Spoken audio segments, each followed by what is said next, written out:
De la mañana con 45 minutos, 7:45 minutos. Saludamos con nuestro primer invitado en los estudios. Está ya con nosotros el doctor Pedro Donoso, abogado, consultor político, director ejecutivo de ICARE, que está ya aquí. Doctor Donoso, qué gusto saludarle. Buenos días, bienvenido. Gracias por acompañarnos en Punto Noticias de Radio Pichincha. Estamos con usted, Alexis Moncayo, quien le habla Licenia Espinel. Continúan las repercusiones. No sé, usted quería empezar hablando de fútbol, pero le comento que continúan las repercusiones del debate. Hay sectores que señalan que no aportó, otros dicen que sí. Cada uno tiene su visión de las cosas y de quién resultaría ganador del debate, pero lo cierto es que no sabemos si él mismo generó en ese sector de la población que aún no ha decidido por quién votar, o en el que denominan el grupo del voto blando, si generó algún motivo como para tomar una decisión. Buenos Gracias. días, Primero, bienvenido. buenos días, gracias por la invitación. Sí, en efecto, yo pedí esta réplica para defenderme de los ataques del señor Moncayo y sobre todo el señor Vivanco. No, es ¿De cuál Vivanco? Pero explica. Quique Vivanco, el otro no me ataca tanto. No, muchas gracias por la invitación. Espero que hayas visto un buen no tiro vamos a de hablar cámara. de eso, muchas gracias por la invitación. Seguimos en el tema. Bienvenido, Pedro. No, gracias por la invitación, fuera de broma.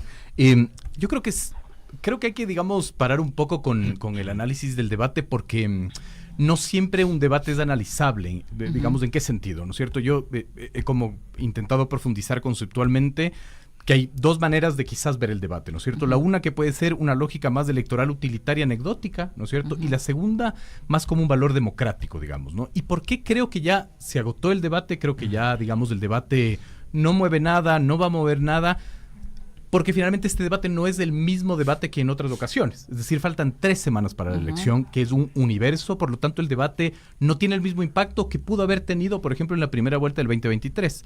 En la primera vuelta del 2023 el debate se realizó a 7 días de la elección. Quitemos del silencio electoral, a 5 días de la elección.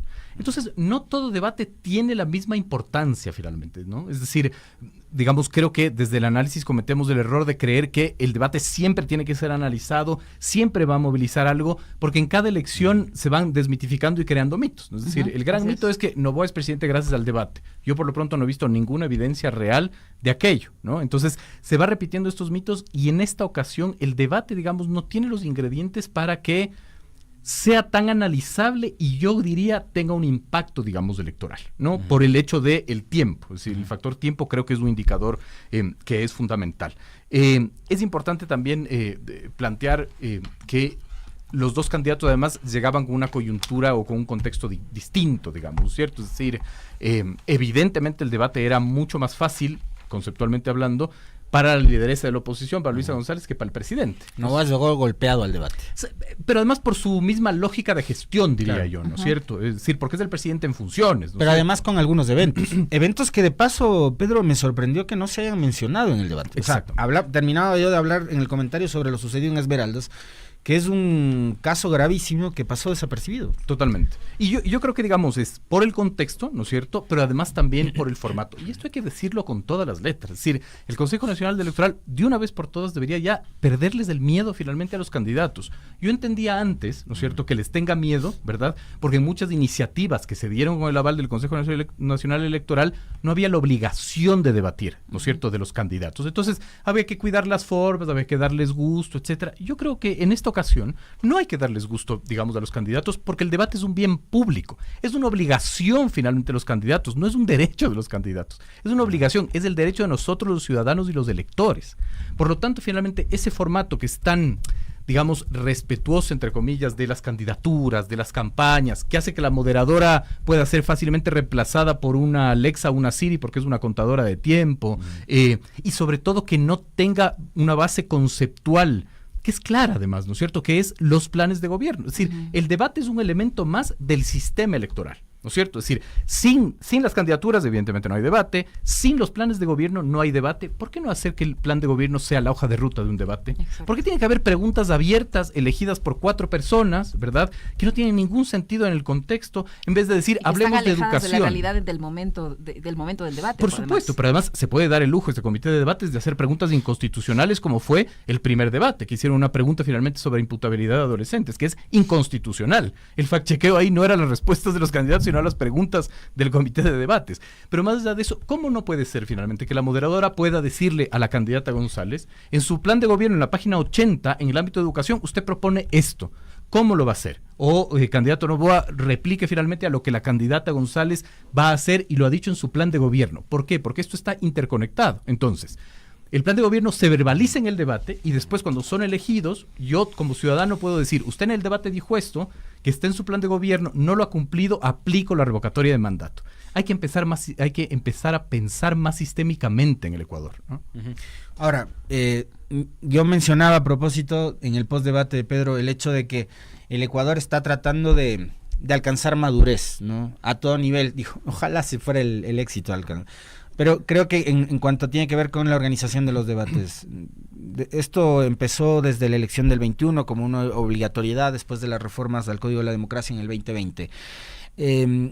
Pero, digamos, debería ser, como pasa todavía acá, que el Consejo Nacional Electoral sea el organismo encargado de organizar y demás, o pensar en otro modelo quizás, es decir, sacar de las manos de las organizaciones políticas que están a cargo del CNE y tener un comité permanente de debates, como pasa en los Estados Unidos, por ejemplo, no político, no partidista, que sea el que se encargue de pensar desde el formato, los temas, etcétera, cómo llevar adelante un debate y de alguna forma despartidizar el mismo. Es súper pertinente la pregunta, ¿no es cierto? En el mundo, digamos, los debates tienen tres formas de realizarse, ¿no es cierto?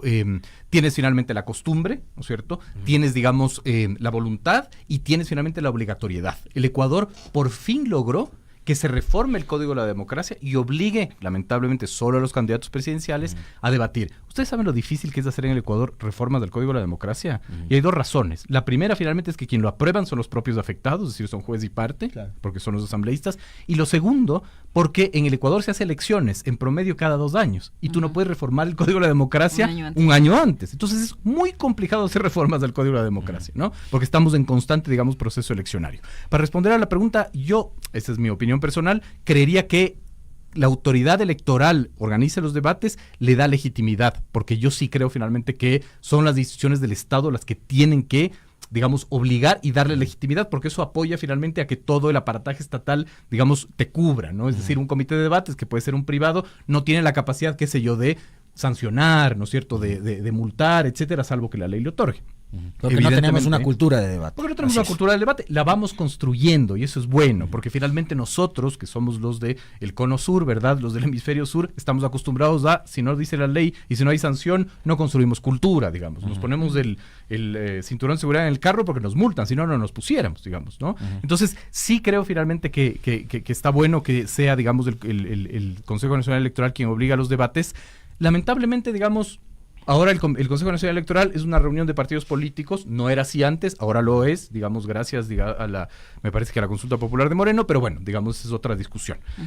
Pero sí, creo que en efecto, digamos, tiene que ser el Consejo Nacional Electoral, pero, y yo creo que hay que hacer una reflexión más allá de lo anecdótico, y del debate, y de la Rana René, y de Noboa, y lo que sea, es que finalmente, si no salimos a defender el debate como un bien público, a mí me da muchísimo miedo que la clase política le dé un sentido de análisis utilitario, que diga esto no mueve votos, no es útil, no es importante, nadie lo ve, es aburrido. Es una pelea de barrio, como dijo ayer Anabel Asín, o como dijo el propio presidente Noboa en su entrevista en Radio Canela, que el debate no sirve para nada. Así es, o cuando finalmente el presidente Moreno, candidato Moreno, decía debate, combate, yo no voy a debatir, no voy a combatir, no sé qué cuentos, digamos, ¿no? Me da mucho miedo que la clase política se aproveche de eso y elimine la obligatoriedad de los debates, porque somos una sociedad, digamos, absolutamente utilitarista, digamos, ¿no? Hay que salir a defender los debates, hay que ampliar el espectro de los debates, es decir, los debates deberían ser obligatorios para todas las dignidades de elección popular, porque enriquece finalmente el debate. Que sea un mal formato, es un mal formato, ¿no es cierto? Que haya cómo mejorar, hay cómo mejorar, pero no por eso, digamos, hay que retroceder, diría yo.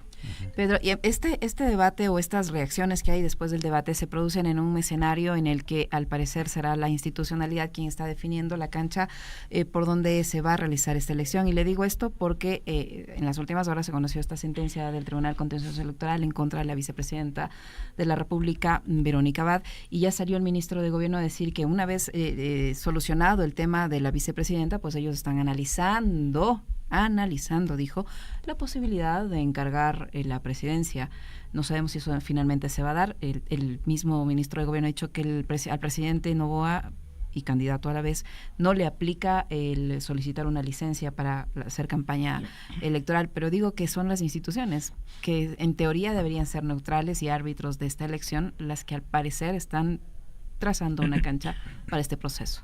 Por eso, digamos, les planteo que no siempre hay que analizar de igual manera las herramientas o los hechos políticos que nos da finalmente la coyuntura. Es decir, ¿el debate fue importante en el 2023 en la primera vuelta? Sí, por la temporalidad. Hoy no me parece que es tan importante. Creo que hay otros electores, yo lo he repetido muchísimo. Para mí, digamos, hay 3 o 4 electores en este proceso eleccionario. Uno de ellos es la institucionalidad, ¿no es cierto? La institucionalidad en el sentido de la fiscalía, digamos, saca chats, digamos, o lo que pasó finalmente me parece que fue en el 2021, en donde la fiscal invita al fiscal de Colombia, ¿no es cierto?, e influye como actor político dentro del proceso eleccionario, o la Contraloría General del Estado, o en su defecto, la Asamblea Nacional, que ahora está, digamos, en manos del correísmo. Es decir, la institucionalidad va a jugar un papel importante ahora, ¿no es cierto?, y va a tener un peso. Lo que suceda, digamos, en estas 2 semanas y media, digamos, creo que va a ser profundamente importante y va a ser uno de los verdaderos electores. ¿Incluyes en esa institucionalidad a los medios de comunicación o no? No, yo creo que finalmente yo los diría que son estos actores políticos periféricos, un concepto que nosotros hemos acuñado incluso en nuestro primer libro que se llama La Sociedad del Mito,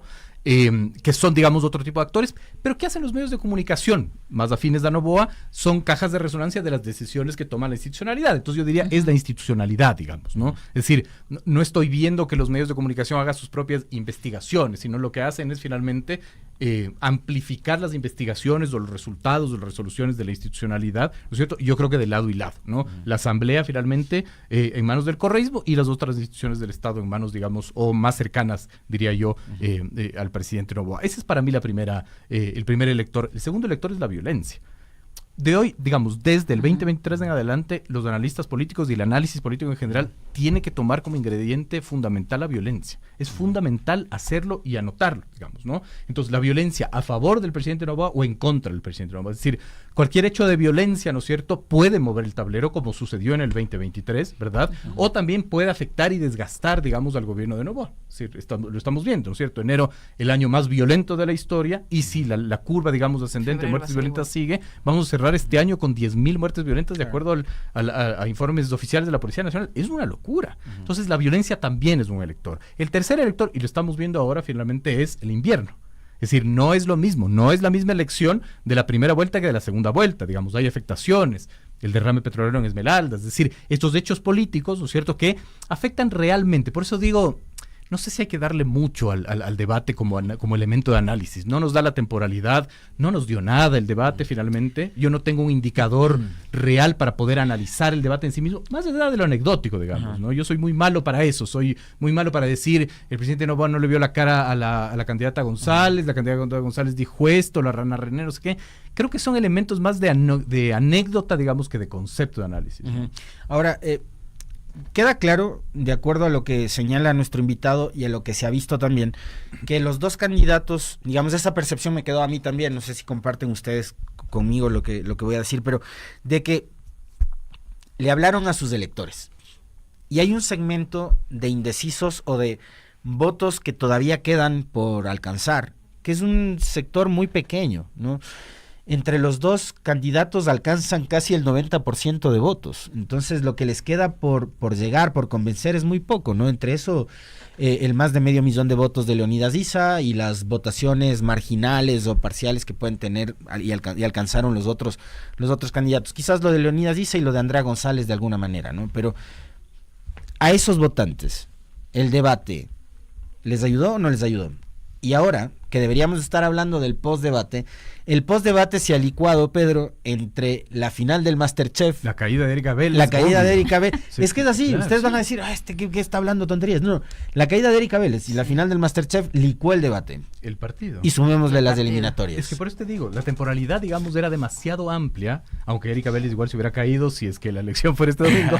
Lo que quiero decir es que la temporalidad, digamos, no beneficia para que el debate sea un gran elector. Ahora, yo quiero cuestionar un poco esta discusión finalmente de los indecisos, ¿no? Es decir, yo por eso saqué ahorita mi polla. Estamos hablando de que los otros candidatos tienen 1,200,000 votos, ¿no es cierto? Nulos y blancos tienen 1,000,000, ausentismo 2,500,000, que no sabemos las razones y cuánto es, gracias al censo fracasado, ¿no es cierto?, de Guillermo Lasso. Entonces no tenemos como mucha claridad, ¿verdad? Pero yo de una u otra manera, y lamentablemente no tengo cifras y no me gusta venir a una entrevista sin poder sostener lo que digo, pero creo que de una u otra manera hay un gran porcentaje, ¿no es cierto?, de decididos que no son enteramente decididos. Es decir, el techo de la Revolución Ciudadana se repite mucho, 32, 35%, ¿verdad? Hoy se rompió. Es decir, tienes finalmente un 44, ¿no es cierto?, por ciento. Entre ese 33 y 35 y ese 44% hay lo que se denomina, o lo que denominan los técnicos, un voto blando, ¿no? ¿Qué pasa cuando la institucionalidad juega como gran elector? ¿Qué pasa cuando el invierno juega como gran elector? ¿Qué pasa cuando la violencia juega como gran elector? Ese voto blando puede moverse. Exactamente. Entonces, yo diría finalmente que ahí está el grueso del votante, porque ya no puedes sacar más agua de la piedra. Claro. Es decir, lo único que puedes hacer es intentar finalmente que ese 5% de ISA venga donde ti, que es complejo, porque ya hay otras negociaciones, porque ya le diste otra postura a ISA, porque ISA ya se sintió en la posibilidad de negociar. Claro. Tienes, digamos, un porcentaje mínimo de los otros candidatos, ¿no es cierto?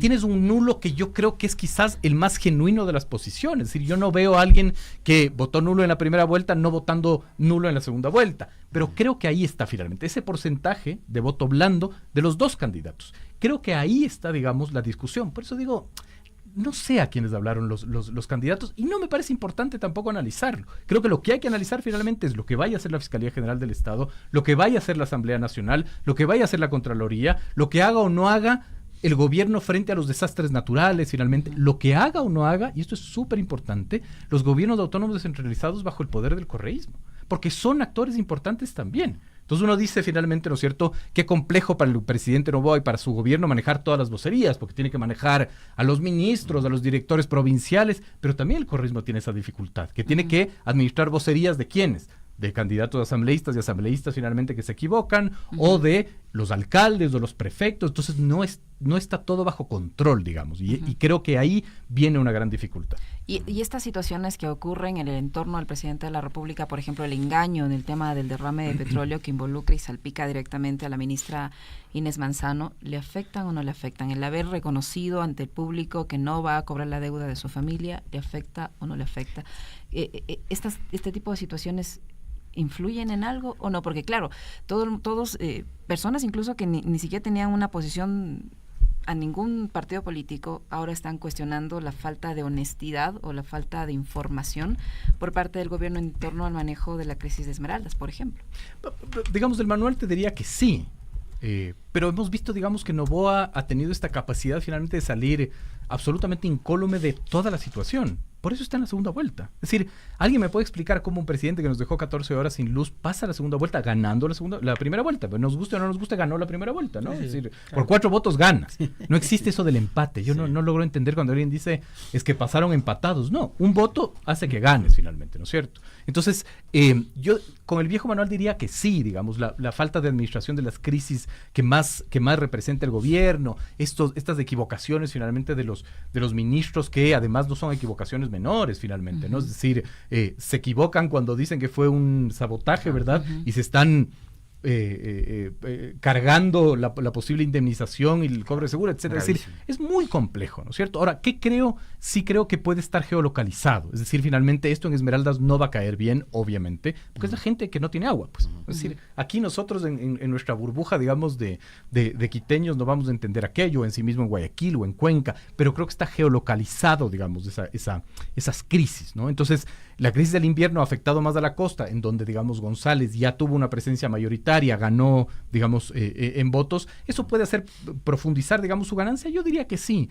porque así como como González tiene este voto blando, Noboa también tiene un voto blando. Hay que ver cómo se mueve. Pero por eso digo, el gran elector no me parece pues que es Noboa diciendo no le voy a cobrar a mi familia impuestos. Me parece que el gran elector es esto, es el invierno, ¿no es cierto? Las inundaciones, el derrame, la violencia. Creo que esos son los verdaderos. ¿Y ese voto blando al que usted hace referencia, doctor Donoso, se puede conquistar con bonos o con créditos? Porque yo creería que en base a la eficiencia de lo que se ve, eso también, ¿no? Puede ser que sí, digamos, ¿cierto? Por eso también es tan interesante, digamos, esta carrera. Lo interesante también es del escrutinio social. Es decir, cuando lo hacía Correa era terrible, ¿verdad? Y yo no he escuchado ahora ni una sola palabra finalmente de los liberales o los libertarios. Es decir, también este país es del quién y no del cómo, digamos, y no del qué, ¿no? Sí, absolutamente. Pero creería que sí, pero como falta tanto tiempo, digamos, no puedo tener una respuesta concluyente. Creo que aún no estamos evidenciando o viendo el hecho político mayor que va a mover este tablero. Yo diría que es altamente probable que haya un hecho político venidero, no sé cuál, que pueda, digamos, mover absolutamente nada. No creo, y esto en tema de probabilidades, es baja probabilidad que finalmente las cosas sigan en esta calma chicha, digamos, ¿no? Yo diría que es altamente probable que algo suceda, ¿no? Desde la institucionalidad, desde finalmente la policrisis que vive el Ecuador, desde la violencia, etc. Pero es gravísimo lo que señalas, porque, digamos, lo has mencionado varias veces, Pedro, y creo que está bien, además, porque es anticipar un hecho posible, ¿no? La Fiscalía ha sido partícipe en las últimas elecciones presidenciales. Tú recordabas lo sucedido en el 2021, cuando incluso trajeron al fiscal Barbosa de Colombia con el cuento del famoso aporte del ELN a Andrés Arauz. En el 2023 pasó exactamente lo mismo con el testimonio anticipado de un supuesto testigo del caso Villavicencio. Y después las cosas que se han dicho con respecto de la intervención de la fiscal en ese tema. Hoy podría ser nuevamente la Fiscalía, pero entonces, digamos, ¿en qué queda la campaña que debería ser de los candidatos, de los que aspiran a llegar a la presidencia? O sea, para que el gran elector sea nuevamente la Fiscalía o la Contraloría, ¿qué nos queda luego a los ecuatorianos? ¿Y por dónde debería pasar entonces, digamos, la campaña de Daniel Noboa, que veo yo, tiene algunos tiros al aire y sigue dando pasos en falsos, como por ejemplo publicar ese famoso comunicado falso de una organización que no existe, que supuestamente aglutina a personas con ciertas condiciones? ¿Qué nos queda?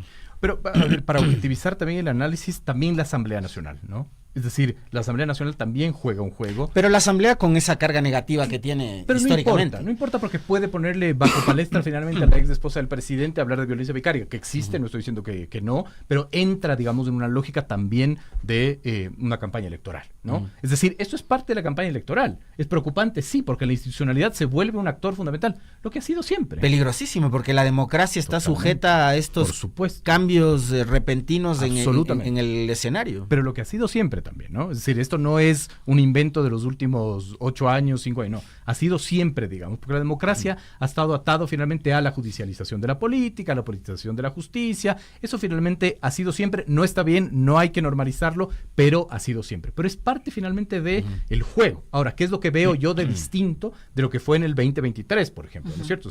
Entonces, en el 2023, claro, la muerte de Villavicencio cambia el tablero finalmente y se ahonda el problema y la crisis con este testimonio anticipado que nadie sabe de dónde vino, claro, y hasta ahorita nadie sabe dónde está, ¿verdad? Pero yo veo ahí, digamos, una diferencia. Es que el correísmo, creería yo, entendió, o quizás sus estrategas entendieron, y ahora se anticipan mucho en el ámbito de la precrisis. He visto finalmente una anticipación muy, digamos, eficiente, distinto a lo que fue en el 2023, es decir, asesinan a Villavicencio, la sociedad se conmociona, ¿no es cierto? Y el correísmo empieza a pelear si es que tiene que ir al debate o no, tiene que inscribirse la candidatura o no, o sea, algo absolutamente ilógico, digamos, ¿no? Ahora veo finalmente que sí hay un manejo de la precrisis mucho más hábil, mucho más estratégico, eso es lo que intento plantearles, ¿no? Y he sido muy criticado en todos los medios de los que he ido, porque me dicen, este señor no analiza nada, me dijeron, ¿no? Un señor escribió en YouTube algo que es muy chistoso, no sé si decirlo porque además es muy jocoso, pero decía, dilo. Calvo cartón me puso, ¿no? Es decir, haciendo alusión a mi defensa, claro, porque decía, no dice nada del debate, porque creo que el debate no nos da indicadores y elementos para analizar, porque el debate finalmente se convirtió más en una anécdota, por la coyuntura que le estoy planteando, por la temporalidad, porque el formato no ayudó, etcétera, etcétera, ¿no? Doctor, en ese contexto, ¿qué tanto desgasta o le aporta en este caso a la candidatura del presidente candidato o le desgasta la candidatura de González también el uso de la institucionalidad en el caso Ligados?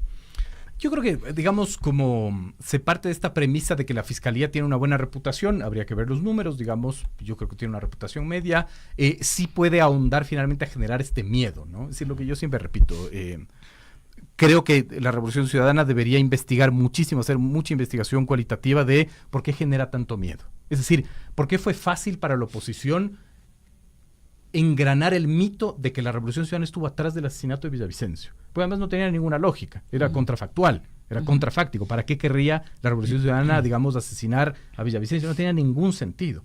Pero fue muy fácil elevarlo, digamos, al imaginario y unir las dos cosas, ¿no es cierto?, con estos silogismos falsos. ¿Por qué? Debe haber una razón. Es decir, digamos, del momento en que a la institucionalidad se le hace fácil ahondar en los mitos o en los aforismos, decimos nosotros, sobre la Revolución Ciudadana, algo tú no estás haciendo bien, no lograste desmitificar, no lograste desmontar esos aforismos. Esa discusión es muy interesante y varias veces, digamos, se la ha pensado. Y yo creo que tiene que ver con algo fundamental, Pedro. No sé si vas a estar de acuerdo, pero tiene que ver mucho con el músculo de un lado y del otro. La Revolución Ciudadana no tiene los medios, ni tiene las vocerías, ni tiene los recursos como para poder lograr ese ejercicio de repetición que han tenido otros sectores durante más de 15 años. Es decir, Correa corrupto, Correa corrupto, Correa corrupto. Correa narco, Correa narco, Correa narco. Y lo repiten todos los días. Tú escuchas una radio X, que no sea Radio Pichincha, en Quito, y te vas a encontrar con que la Revolución Ciudadana es un GDO, con que Correa es narcotraficante, con que la droga que va a Bélgica va a la casa de Correa, o sea, tonterías de ese estilo, todos los días, todo el tiempo. ¿Cómo haces para combatir todo ese músculo mediático, económico, que tiene a los medios de comunicación y a periodistas todo el día repitiendo mentiras? Puedo estar de acuerdo parcialmente, no creo que tiene ese mismo impacto, creo que lo sobrevaloramos, ¿no? Es decir, hay muchas cosas que los medios también repiten incesantemente y que no tiene tanta penetración social, creo que habría que investigarlo, ¿no es cierto? ¿Cómo lo haces? Yo creo que como lo está haciendo ahora bien la Revolución Ciudadana, que es anticipándose a la época, digamos, a la etapa de la precrisis, ¿no? Entonces, sale algo finalmente de una acusación, ¿no es cierto? Y ellos inmediatamente, digamos, salen a desmitificar, es decir, se anticipan a la crisis, ¿no? Y eso es... quizás tengo este sesgo de administrador de crisis, pero finalmente ese es uno de los grandes méritos para hacer que la precrisis no estalle y no se convierta en crisis, ¿no? Yo no sé, no estaría tan de acuerdo en que solo es, digamos, esta lógica del aparataje mediático, del músculo económico, no lo sé, porque si no, finalmente, la Revolución Ciudadana ya debería haber desaparecido, y no ha desaparecido, ¿no? Es decir... Es que precisamente porque todos los días están hablando, aunque mal, están hablando de ellos. Por ejemplo, entonces, claro, podría no tener el mismo efecto, si no, finalmente, no sería una de las principales fuerzas en los gobiernos autónomos descentralizados, no tendría la alcaldía de Quito, la prefectura de Pichincha, es decir, no tendría, digamos, esa capacidad, ¿no? Entonces, no le daría yo todo ese engranaje y ese mérito. Lo que sí creo, y es algo que creo que hay que debatir muchísimo, es una de las crisis más importantes que estamos viviendo, ¿no? Es decir, nos quedamos mucho en lo anecdótico, nos quedamos mucho finalmente en el debate, en la violencia, que no es anecdótico, obviamente, en la policrisis que vive el Ecuador, pero hay algo que a mí siempre me ha inquietado, no siempre, pero últimamente me ha inquietado, que es esta crisis de representatividad colectiva, digamos, ¿no? Yo estaba revisando las cifras del Latinobarómetro del 2024, y hay una cosa que me llama muchísimo la atención. Cuando preguntan en el Ecuador, ¿cuánto confía usted en el otro? ¿No es cierto? Solo un 8% confía en el otro, ¿no? Es decir, es un nivel brutal de desconfianza en el otro. El país ha progresado, solo un 13% te dice que el país ha progresado. Y digamos, cuando le dices, ok, ¿y cómo está usted? Un 74% de la gente te dice, estoy satisfecha con mi vida.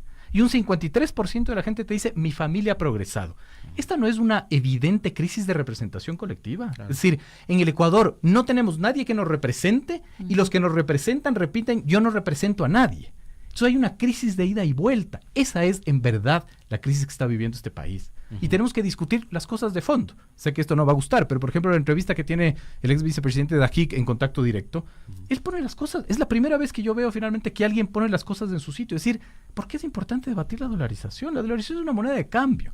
Eso no es lo importante. La dolarización no se sostiene porque los unos ponen en la Constitución y los otros ponen en un decreto ejecutivo. Lo ha dicho también el Instituto de Investigaciones Económicas de la PUCE esta semana en un hilo muy interesante. Qué bueno que ya dejen de politizar la dolarización. Pero además, no, hay que politizar, diría yo, la dolarización, pero la dolarización no es un fin, y lo dice Dajic, digamos, ¿cierto? No es un fin en sí mismo. Hay que hablar de otras cosas. Hay que hablar de pobreza, de desarrollo, producción, empleo, desempleo, violencia ligada con eso. Esos deberían ser los objetivos nacionales, dice Dajic. Exactamente. Entonces, claro, digamos, yo voy pero voy a otros medios, ¿verdad? Entonces quiero hablar de la crisis de representación y, bueno, ¿qué le pareció? ¿La rana René o Noboa? Entonces, no tienes elementos para analizar. Yo no tengo elementos para analizar. Lo dije en un programa de televisión y está bien, fui absolutamente criticado, está bien. Pero el debate, digamos, ¿en serio tenemos que darle tanta importancia? Lo que pasa es que, no sé si te parece a ti, Pedro, o a Licenia, pero desde el 2021 y la frase del Andrés no mientas otra vez, acá hay gente que cree que el debate se reduce a un meme drop. Sí. Lamentablemente. Y el debate es más que eso, Sí. como la dolarización. Sí. Es más que todas las cosas que se dicen en el Twitter, ¿no? Exacto. Es hablar de, por ejemplo, lo que mencionábamos ayer afuera de micrófonos con Andrés Mideros a propósito de esa publicación muy interesante. Ojalá no se quede solo en un hilo de Twitter. El 70% de transacciones en este país monetarias son dinero bancario, no es dinero físico. Cuando te están hablando, claro. cuando te están hablando de que quieren otros mecanismos de pago, es eso, es la banca en línea, es cuando tú usas tu teléfono Hasta celular. la señora del computadora. mercado ahora le pagas con transferencias. Totalmente. O sea, se ha Claro, generalizado. pero esa no es la discusión, ¿no? Entonces, creo que en este país tenemos que aprender a discutir lo verdaderamente importante, más allá de lo coyuntural, más allá de lo anecdótico, ¿no es cierto? Evidentemente, lamentablemente, se va a quedar en un hilo de Twitter, como se va a quedar finalmente en unas declaraciones de Dajik, en donde además fueron también tergiversadas. Es decir, de repente empezaron a decir, uy, ya Dajik se volvió correísta, porque todo metemos en la licuadora correísmo, anticorreísmo, ¿verdad? Es absolutamente normal. Todo lo que no entendemos metemos en esa licuadora, digamos, porque tenemos miedo a no entender. Pero claro, no tenemos esta capacidad de debatir estos temas de profundidad, que son los que en verdad, digamos, tienen un impacto en la democracia a la larga, ¿no?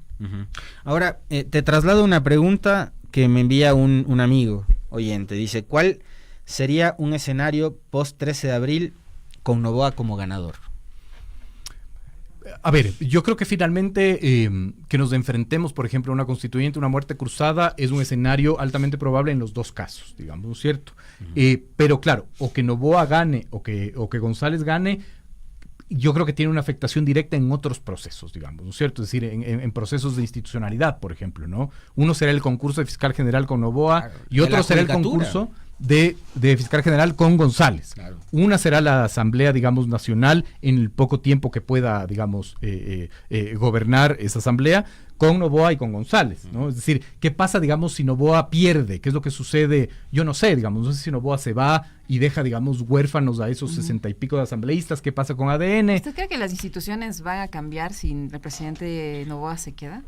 Porque ha evidenciado un control prácticamente absoluto de todas las instituciones, a excepción de la Asamblea. Pero lo que pasa es que ahora. estamos en transición, es decir, hay procesos ahorita de designación. Pero antes hemos visto que se han prorrogado en funciones, y un ejemplo de ello es lo que pasa con el Consejo Nacional Electoral y el Tribunal Contencioso Que yo creo que tiene Electoral, mucha se han relación, Yesenia, prorrogado por años. con que estamos en proceso eleccionario. Es decir, que nadie se atreve a, digamos, el designar a las nuevas autoridades hasta ver qué pasa. Eso pasa muchísimo. No designemos hasta ver qué pasa, ¿no? Pero bueno, para contestar a la pregunta, ¿cuál es ese escenario? Digamos, yo creo que es un escenario, digamos, de recambio, una constituyente, ¿no es cierto? Que además a mí me parece bien. Es decir, yo estoy totalmente de acuerdo con una constituyente. Esto yo lo escuché a Daniela Chacón. Ella dice, los ecuatorianos procesamos nuestras diferencias con constituyentes. Cuando ya no podemos hacer nada más, es constituyente. Y qué bueno que sea eso y no matarnos en las calles, digamos, Una guerra ¿no? civil. Claro, pero además también me parece importante volver a cuestionar las reglas del juego. ¿Por qué? Porque vivimos una pandemia y ya nos olvidamos. Es decir, este mundo no es el mismo. ¿Cómo podemos seguir con las mismas reglas de prepandemia en una pospandemia? Ningún país ha cambiado las reglas, por ejemplo, de la salud, a pesar de que pasamos 3 años encerrados y vimos, digamos, morir a nuestros parientes, ¿no? Entonces es como muy complejo. ¿Cuál creo que es el escenario, digamos, con Noboa? Sí, una cooptación, digamos, de las instituciones, ¿no es cierto? Una constituyente en el mediano, corto plazo, finalmente, y de una u otra manera también con un escenario muy impredecible, ¿no? Porque no sé cuál sea el resultado finalmente de esa constituyente. No creo que sea tan sencillo, ¿verdad? Porque que gane Noboa no desaparece las inundaciones del invierno, las muertes violentas, la pobreza, el desempleo, no lo hace, digamos, ¿no? Pero en la institucionalidad creo que sí va a tener una afectación. Pero esa situación de la gente puede influir en algo en el gobierno. Si se queda el presidente Noboa, puede producirse un estallido, porque la gente está como, sí, con miedo, pero algún momento ya la situación le va a superar y va a tener que expresar esa falta de atención, ese reclamo que todo este tiempo ha estado reprimida por los constantes estados de excepción, por las amenazas y etcétera. Sí, yo creo que es altamente probable, porque además ya Isa no es candidato, ya finalmente se baja de la tarima y vuelve a ser, digamos, un líder social. Entonces yo no descartaría finalmente que haya movilizaciones sociales, digamos, en el mediano plazo, igual con Noboa. Ahora, tampoco lo descartaría con González, ¿no? Es decir, es un escenario también altamente probable, y mucho depende de lo que cumpla González finalmente en este diálogo que puede tener finalmente con la CONAIE, ¿no? Muchísimas gracias, doctor. Muy gentil por acompañarnos y por analizar con nosotros estos temas. Con todo gusto. Gracias, Pedro. El doctor Pedro Donoso, que ha estado con nosotros. Una pausa, regresamos.